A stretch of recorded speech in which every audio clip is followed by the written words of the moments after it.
Episode start होता है और हम जून ली को देखते हैं जो एक छत के ऊपर होता है और वो उस ओल्ड मैन के पास आता है और उसे मास्टर बुलाता है। तो वो ओल्ड मैन जून ली को देखकर जून ली से पूछता है, क्या तुम्हें अभी भी याद है कि मैं तुम्हारा मास्टर हूँ? फिर कहता है कि जब तुमने मेरी स्किल्स को सीखा था तब तुमने मुझे वहाँ से निकाल दिया और क्या तुम सोच रहे हो कि तुम अब मुझसे भी बड़े हो? और जब मैंने कहा कि तुम मेरे सक्सेसर बनोगे तो तुम वहाँ से भाग गए। जिस पर जून ली कहता है कि क्योंकि मेरे लिए उन सभी को सीखने का कोई मतलब नहीं था, क्योंकि वो मेरे किसी भी पर्पस को पूरा करने के लिए कोई काम की नहीं थी। और इसके अलावा मैं नॉर्थन लिंक का रिजेंट प्रिंस हूँ, तो मैं खुद को इन सब में भटकने नहीं दे सकता। जिस पर वो ओल्ड मैन गुस्से से कहता है कि तुम अपने चीप ट्रिक्स का कंपेयर मेरे अल्टीमेट स्किल्स के साथ कैसे कर सकते हो, और तुम्हारा ये कहने का मतलब क्या है कि मेरी स्किल्स बेकार हैं? जिस पर जून ली कहता है कि मास्टर, आपकी स्किल्स सिर्फ लोगों को मूर्ख बनाने के लिए काम आती हैं। जिसे सुनकर वो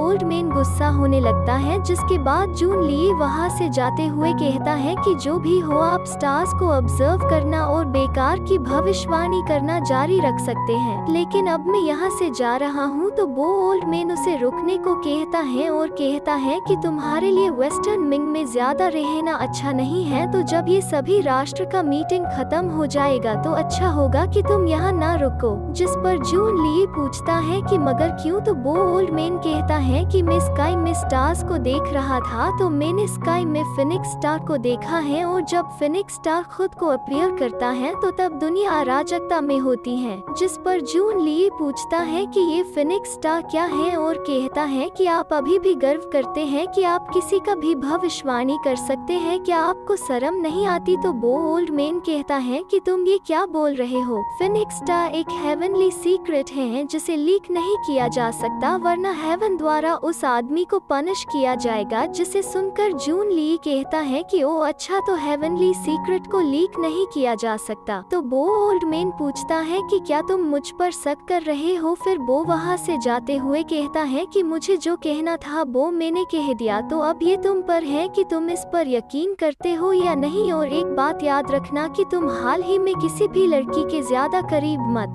जाना, क्योंकि अभी तुम्हारा शादी का भाग्य अभी सक्रिय है। जिसके बाद वो ओल्ड मैन चला जाता है। तो जून ली उस फिनिक्स स्टार के बारे में सोचने लगता है और कहता है कि तुम जो भी हो, मैं तुम्हारे अगेंस्ट बैटल करने के लिए तैयार हूँ। जिसके बाद हमें दूसरे दिन का सीन दिखाया जाता है जहाँ जिया सू किंग्यान को उठा रही होती है। तो सू किंग्यान उठकर पूछती है कि जिया, तुम मुझे इतनी जल्दी क्यों उठा रही हो? फिर कहती है, वैसे भी वेस्टर्न मिंग के किंग का जन्मदिन का समारोह खत्म हो गया है, तो मैं और सोना चाहती हूँ, तो अगर तुमने मुझे फिर से जगाया तो मैं तुम्हें काटूंगी। लेकिन जब जिया सू किंग्यान की फेस को देखती है तो वो पूछने वाली होती है, लेकिन सू किंग्यान उसे रोकते हुए कहती है कि तुम बहुत शोर मचा रही हो। फिर वो उसे कहती है कि मैंने कल रात ही अपने फेस के दाग को निकाल लिया था और ये मेरी ओरिजिनल लुक है। जिसे सुनकर जिया खुश हो जाती है और सू किंग्यान की तारीफ करने लगती है, जिससे सू किंग्यान परेशान होकर उसे चुप रहने को कहती है और कहती है कि जिया, तुम प्लीज मुझ पर एक एहसान करो और मुझे परेशान करना बंद करो, और क्योंकि मुझे और थोड़ी देर सोना है, तो अगर तुमने मुझे फिर से परेशान किया तो मैं तुम्हें बाहर फेंक दूंगी। तो जिया कहती है कि प्रिंसेस, क्या आप भूल गई हो कि आज इंपीरियल गार्डन में एक फ्लावर पार्टी है? फिर कहती है कि वेस्टर्न मिंग के किंग ने सभी प्रतिनिधियों के लिए एक भोज का आयोजन किया है, तो आपको भी वहाँ जाना होगा। फिर पूछती है कि और क्या आप सभी को अपनी ये नई खूबसूरती नहीं दिखाना चाहती? तो सू किंग्यान कहती है कि क्या बकवास है कि सुबह की शुरुआत एक फ्लावर पार्टी से, और क्या इन लोगों के पास करने के लिए इससे अच्छा कुछ नहीं है? लेकिन जिया उसे सोने नहीं देती है और उसे उठने को कहती है। तो सू किंग्यान इन सब से परेशान होकर जिया की बात मान जाती है और उठ जाती है, और कुछ देर बाद वो तैयार हो जाती है और वो बहुत ब्यूटीफुल लग रही होती है। तो जिया कहती है कि प्रिंसेस, बस आज तो आप बहुत खूबसूरत लग रही हो और इतना खूबसूरती कि आपकी खूबसूरती का कोई कंपेयर नहीं है। जिस पर सू किंगयान भी ये सुनकर खुश हो जाती है। फिर वो जिया से पूछती है कि बेसे मेरा भाई अभी कहाँ है। तो जिया कहती है कि वो पहले ही इंपीरियल गार्डन के लिए निकल गए हैं, तो शायद वो वही होंगे। तो सू किंगयान परेशान होती है कि वो लेट हो गई है। जिसके बाद जिया भी उसे जल्दी जाने को कहती है और कहती है कि आपको बहुत देर हो गई है।